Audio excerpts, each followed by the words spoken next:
şöyle ıspanaklı, merdanesiz, el açmasız, kolay, pratik, nefis. Bu sağlıklı ve güzel tarifimi arkadaşlar. İçinde katı yağ yok. Sizlere öneriyorum. Şöyle arkadaşlar. Buyurunuz.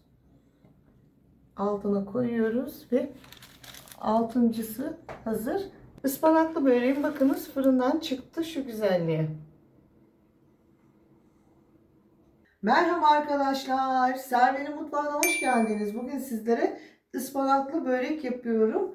Bunun için 2 kilo ıspanak aldım. 1 kilosu yaprak olarak ayırdım, yıkadım, temizledim, kuruttum. Şimdi doğrayacağım. 1 kilosunu da sap olarak ayırdım. Bunu da şimdi ıspanak yemeğinde kullanacağım. Kuruyan ıspanaklarımızı şöyle bir demet alıyorum.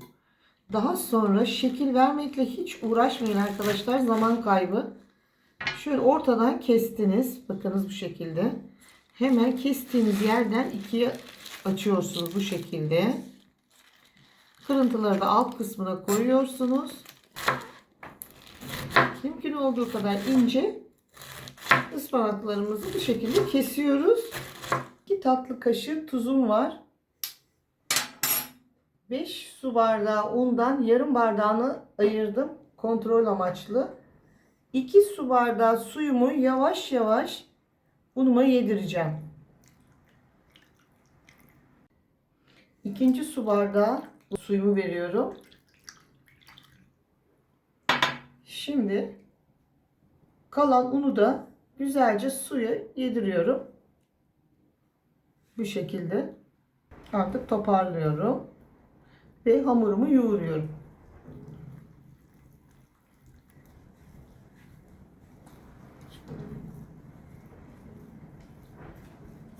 Arkadaşlar ben baklavalık böreklik un kullandım. Bunun açımı çok kolay oluyor.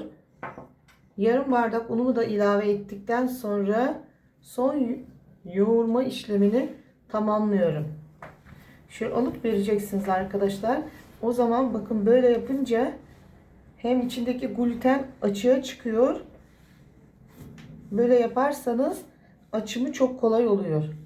Şimdi hamurum artık kalan unları da yedirip toparlıyorum.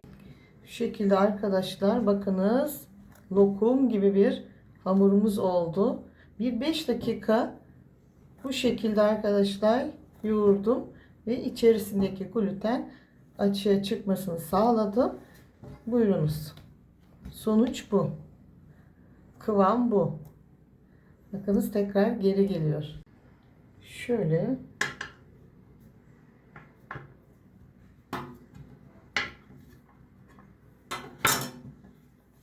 hamurumun iç dokusu bu arkadaşlar.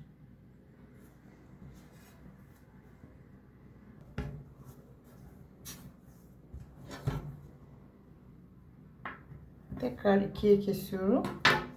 Kalanını da 3'e kesiyorum.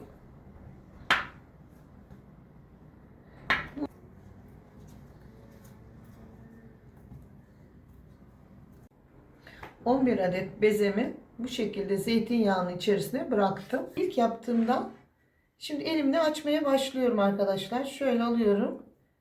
2 tarafını yağlıyorum. Parmaklarımı da yağlıyorum. Daha sonra şöyle küçük bir tabak büyüklüğünde açıyorum bakın.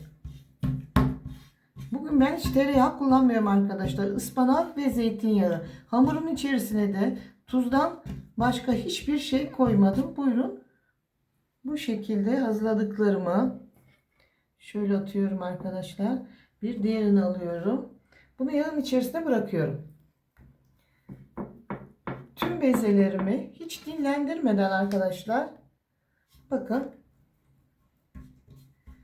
bu şekilde kolaycacık zaten. Çünkü hamurumu çok güzel yoğurduğum için arkadaşlar bu şekilde açılıyor. Bu tarifimde hiç oklava, merdane kullanmayacağız. Elle börek açacağız, el açması. Bunu tekrar altına koyuyorum. Üstüne ben zeytinyağı kullandım.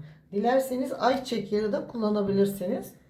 Bu şekilde 20-25 dakika dinlenmesi gerekiyor yağın içinde. Daha sonra elimle açacağım. Bir kuruyan ıspanağıma 1 tatlı kaşığı tuzumu döküyorum. Şöyle 3-4 yemek kaşığı zeytinyağımı ilave ediyorum. Ve ıspanağımı güzelce karıştırıyorum. Yağ ve tuzun ıspanağın her yerine değmesini sağlıyorum. Açacağım arkadaşlar. Bakınız. Şu şekilde yapıyorum. Önce bırakıyorum. Şu şekilde. Şimdi bu çok kolay arkadaşlar. Çünkü bakınız bezelerimiz ne kadar küçük.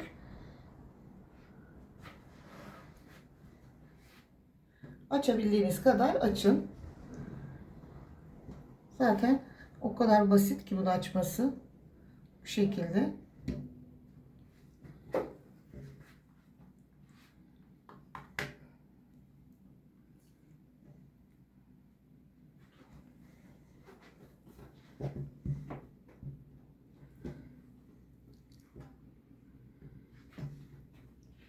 Biraz şöyle kıvırıyoruz arkadaşlar ilk etapta.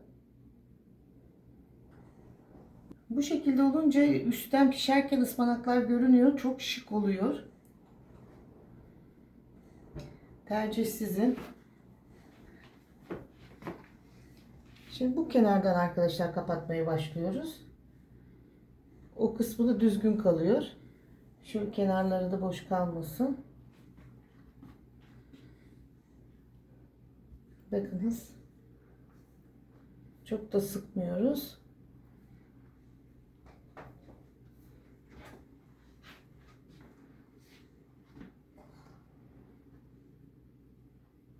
Hiç oklavayla uğraşmıyorsunuz.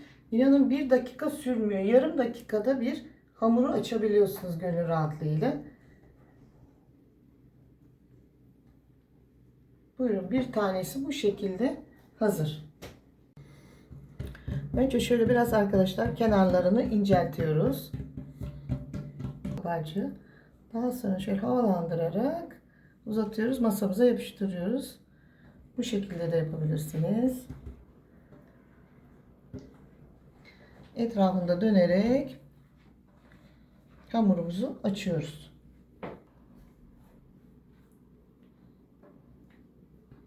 Bezelerimiz çok küçük olduğu için arkadaşlar hiç zorlanmıyorsunuz. Anında bu şekilde açılıyor.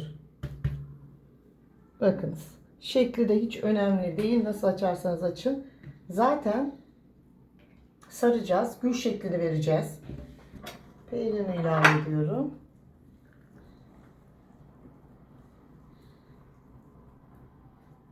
Karbonhidratı az. Sebzesi, proteini çok bir börek yapıyorum sizlere. Sizler tercihen daha az malzeme koyabilirsiniz. Bakınız inceleyen hamurunu görüyor musunuz? İçindeki peynir ve ıspanaklar nasıl görünüyor?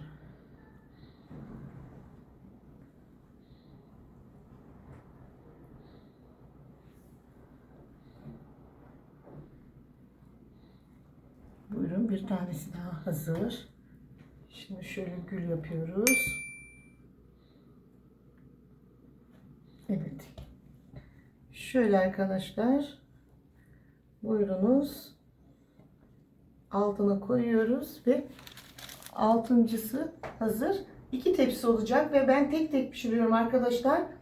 Daha güzel pişiyor. Bakınız nasıl kabarma başladı. Şimdi zeytinyağı ile üzerine birazcık yağlayacağım. Şöyle elime biraz yağlıyorum arkadaşlar. Bakınız 1 yemek kaşığı kadar. Daha sonra bolca yağlıyorum.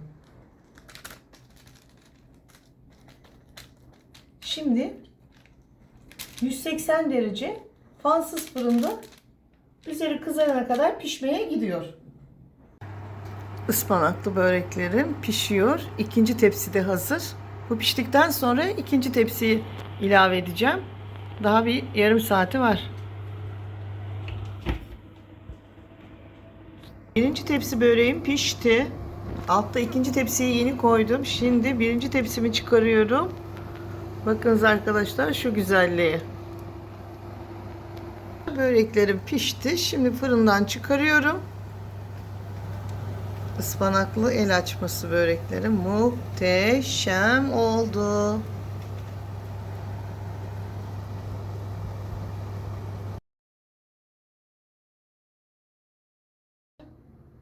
El açması ıspanaklı gül böreklerim fırından çıktı.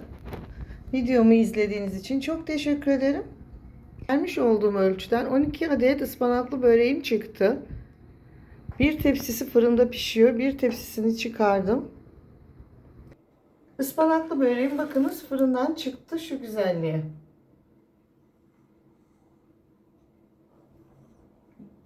Eğer ıspanaklı böreğimi beğendiyseniz ve hala abone değilseniz lütfen Server'in mutfağına abone olmayı, beğenmeyi, yorum yazmayı. Bundan sonraki tariflerimden haberdar olmak için lütfen zil tuşuna basınız. Şimdi tadım zamanı arkadaşlar. O kadar sıcak ki. Çok sıcak, şimdi fırından çıktı. Arkadaşlar nasıl pul pul dağılıyor. Görüyor musunuz arkadaşlar? Şu güzelliğe bakar mısınız? İşte bu el açması ve zeytinyağlı oluşundan. Biraz soğumasını beklesem. Şimdi servis tabağıma alıyorum. Tepside rengi çok güzel görünmüyor. İkinci tepsim şu anda arkadaşlar fırında pişiyor. Bakar mısınız şu güzelliğe? Tam bir kişilik oluyor arkadaşlar. Bu tarifimde 12 kişilik. Tam 12 tane servis çıkıyor. Buyurun.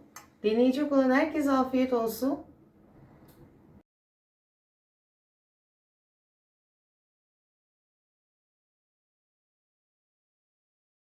Şimdi arkadaşlar çok sıcak bir tadım yapacağım sizin için.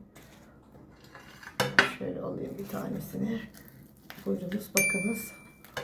Of of of. Arkadaşlar şu güzelliğe bakar mısınız? Bol ıspanaklı. Ne kadar güzel. Arkadaşlar şahane bir lezzet. Şahane. Süper. Bol ıspanaklı peynirli. Bakınız. Bu şekilde pul pul da dökülüyor böreğimiz. Deneyecek olan